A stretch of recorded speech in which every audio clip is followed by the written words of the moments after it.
पूरी आशंका बनी हुई है। जी हां, सही सुना आपने।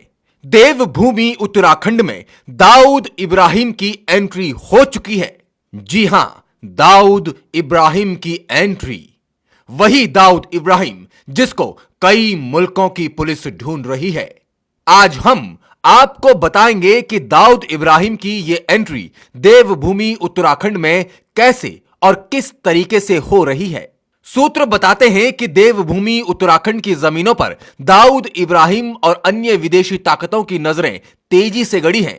आरोप तो यहां तक है कि ये विदेशी ताकतें उत्तराखंड के प्रमुख राजनीतिक दलों के नेताओं, कार्यकर्ताओं, व्यापारिक कारोबारियों को अपना मोहरा बना रहे हैं और मुनाफे और अंधी कमाई के चक्कर में इन लोगों को कानों कान खबर भी नहीं है कि वो कौन से और कितने बड़े जाल में फंस रहे हैं। ऐसा अनुमान लगाया जा रहा है कि ये विदेशी ताकतें देहरादून समेत ग्रामीण इलाकों में भी तेजी से जमीनों की खरीद फरोख्त में जुटे हैं।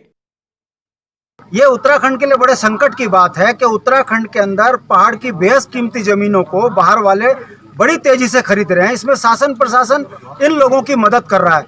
हद तो ये हो गई है कि बड़े बड़े अंतर्राष्ट्रीय माफिया भी अब देहरादून की जमीनों पर नजर गाड़े हुए हैं।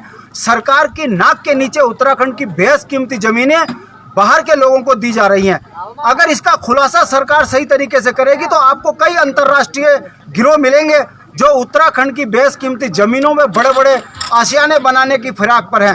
यदि ऐसा हुआ तो उत्तराखंड की शांतवादियों के अंदर बहुत बड़े बड़े जो हैं गैंगस्टर यहाँ पर आ जाएंगे और उत्तराखंड की आबो हवा को खराब करने में अपनी अहम भूमिका निभाएंगे।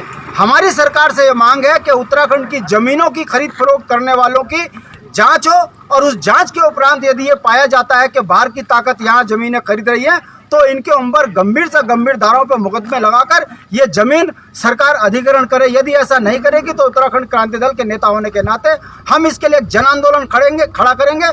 पहाड़ के पहाड़ियों के हक और हकूकों को छीनने वालों को उत्तराखंड के अंदर हम कतई बर्दाश्त नहीं करेंगे। पूर्व मुख्यमंत्री भुवन चंद्र खंडूड़ी ने उत्तराखंड में बाहरी लोगों की जमीन खरीदने को लेकर सख्त नियम कानून बनाए थे, पर बाद में सरकारों ने इन नियम कानूनों में छूट देकर बाहरी लोगों के ग्रामीण इलाकों में भी जमीन खरीदने में छूट दे दी गई। इसलिए बाहरी लोगों का जमीनों पर कब्जा धीरे धीरे बढ़ता जा रहा है, वहीं स्थानीय लोगों की मालिकियत घटती जा रही है। मैं पहले भी अपना विचार व्यक्त कर चुका हूँ कि बॉर्डर एरिया में तो बड़ी खतरनाक बात है ये, और ये नीतिगत प्रश्न है और कम से कम हम उत्तर जैसे जिस प्रकार के व्यवस्था हिमाचल में है वो तो कम से कम यहाँ होनी चाहिए। और अगर हमारी जमीन गांव में जो है किसी कारण से लोगों को बिक गई तो आने वाली संतान क्या करेगी। और फिर जो पूरे देश में जैसे कि अब कोरोना का चक्कर चल रहा है तो अब तो मैदान में काम करने लोग आएंगे, हमें अपने लिए अपने बच्चों के लिए अपने लिए जिंदा रहने चाहिए। तो इसलिए जो नीति गवर्नमेंट की है इसमें मेरा सुझाव दिया है कि इसको संशोधन होना चाहिए और जमीन को जो बाहर के लोग बेच रहे इसमें पर कोई निश्चित रूप से प्रतिबंध लगना चाहिए। अब हम आपको बताते हैं कि विदेशी फंड बेहद ही शातिराना अंदाज में आ रहा है।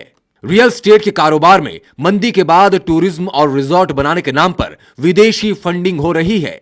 पहाड़ों में तेजी से जमीनें खरीदी जा रही हैं या जमीनों पर कब्जे किए जा रहे हैं, जिसमें स्थानीय लोग भी शामिल हैं जो दागदार किस्म के हैं। स्थानीय लोग कम और बाहरी लोग ज्यादा हैं। 2-2, 3-3 करोड़ रुपए बीघा के हिसाब से जमीनें खरीदी जा रही हैं। इतना पैसा कहां से आ रहा है किसी को कोई जानकारी नहीं है। स्थानीय लोगों को लालच देकर तेजी से जमीनों को खरीदने का काम चल रहा है। सामाजिक चिंतकों का मानना है कि वो दिन अब दूर नहीं रह गया जब यहां के स्थानीय लोग नौकर चाकर बनकर रह जाएंगे और उनका